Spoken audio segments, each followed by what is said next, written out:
Radhe Radhe friends, आप सभी का इस चैनल में बहुत बहुत स्वागत है। आज मैं आप सभी के साथ उत्पन्ना एकादशी की व्रत कथा शेयर करने जा रही हूँ, तो प्लीज कथा को अंत तक जरूर सुनिएगा। एक बार धर्मराज युधिष्ठिर कहने लगे कि हे भगवान, मैंने कार्तिक शुक्ल पक्ष एकादशी अर्थात प्रबंधनी एकादशी का विस्तार पूर्वक वर्णन सुना है। अब कृपा करके मुझे मार्गशीर्ष माह की कृष्ण पक्ष की एकादशी के विषय में भी बतलाइए। इस एकादशी का क्या नाम है तथा इसके व्रत का क्या विधान है, इसकी विधि क्या है, इसका व्रत करने से किस फल की प्राप्ति होती है, कृपया यह सब विधान पूर्वक कहिए। भगवान श्री कृष्ण बोले, मार्गशीर्ष माह के कृष्ण पक्ष में आने वाली इस एकादशी को उत्पन्ना एकादशी कहा जाता है। यह व्रत शंखोदर द्वार तीर्थ में स्नान करके भगवान के दर्शन करने से जो फल प्राप्त होता है उसके बराबर पुण्य मिलता है। व्रत करने वाले भक्त को चोर, पाखंडी, निंदक तथा किसी भी प्रकार के पापी से बात नहीं करनी चाहिए। इसका महत्व मैं तुमसे कहता हूँ, ध्यान पूर्वक सुनो।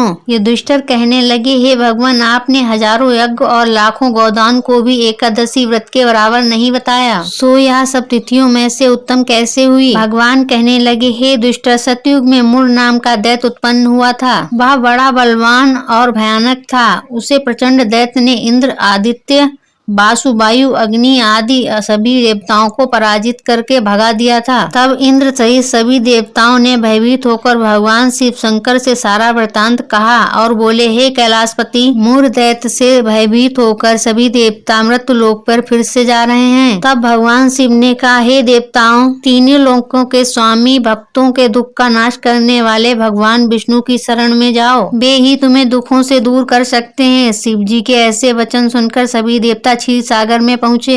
वहां भगवान को शयन करते देख हाथ जोड़कर उनकी स्तुति करने लगे कि हे देवताओं द्वारा स्तुति करने योग्य प्रभु, आपको बारंबार नमस्कार है। देवताओं की रक्षा करने वाले मधुसूदन, आपको नमस्कार है। हमारी रक्षा करें प्रभु, दैत्यों से भयभीत होकर हम आपकी शरण में आए हैं। आप इस संसार के कार्यकर्ता, माता पिता, उत्पत्ति और पालन करता और संहार करने वाले हैं। सबको शांति प्रदान करने वाले हैं। आकाश और पाताल में भी आप ही हैं। सबके पितामह ब्रह्मा, सूर्य, चंद्र, अग्नि, सामग्री, होम, आहुति, मंत्र, तंत्र, जप, यमजान, यज्ञ, कर्म कर्ता भी आप ही हैं। आप सर्वव्यापक हैं। आपके सिवा तीनों लोकों में चर तथा अचर कुछ भी नहीं है। हे भगवान, दैत्यों ने हमको जीतकर स्वर्ग से भ्रष्ट कर दिया है और हम सब देवता इधर उधर भागे फिर रहे हैं। आप उन दैत्यों से हम सबकी रक्षा करें। इंद्र के ऐसे वचन सुनकर भगवान विष्णु कहने लगे कि हे इंद्र, ऐसा मायावी दैत्य कौन है जिसने सब देवताओं को जीत लिया है? उसका नाम क्या है? उसमें कितना बल है और किसके आश्रय में है तथा उसका स्थान कहाँ है? यह सब मुझे कहो।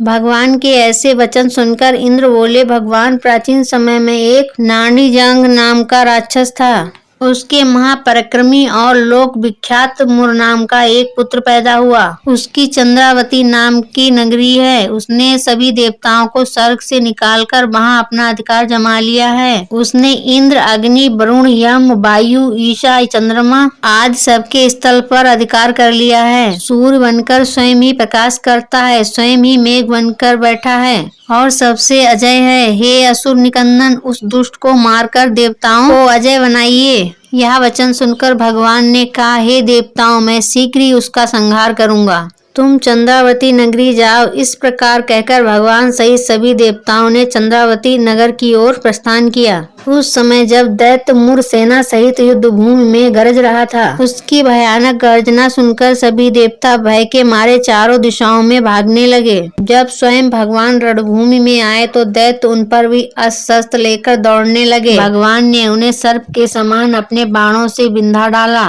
बहुत से दैत्य मारे गए, केवल मुर बच गया। वह अविचल भाव से भगवान के साथ युद्ध करता रहा। भगवान जो भी बाण चलाते वह उसके लिए पुष्प सिद्ध होता। उसका शरीर छिन्न भिन्न हो गया, किंतु वह लगातार युद्ध करता रहा। दोनों के बीच मल्ल युद्ध भी हुआ। 10,000 वर्ष तक उनका युद्ध चलता रहा, किंतु मुर नहीं हारा। थककर भगवान बद्रिकाश्रम चले गए। वहाँ हेवंती नामक सुंदर गुफा थी। उसमें विश्राम करने के लिए भगवान उसके अंदर प्रवेश कर गए।